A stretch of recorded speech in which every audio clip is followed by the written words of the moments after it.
la pinta de ser un vi de mínima intervenció. Vols dir un vi natural? Ho són tots de naturals, els vins. Ah, sí?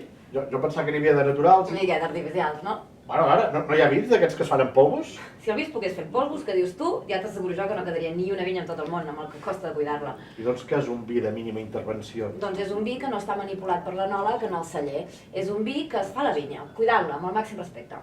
Un vi sense additius. Sí.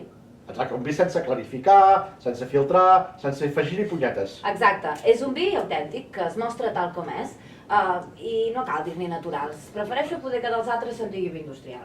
Molt bé. I d'aquest parell, quin t'agrada més? El més coherent, esclar. Tu ets part activa en tot això.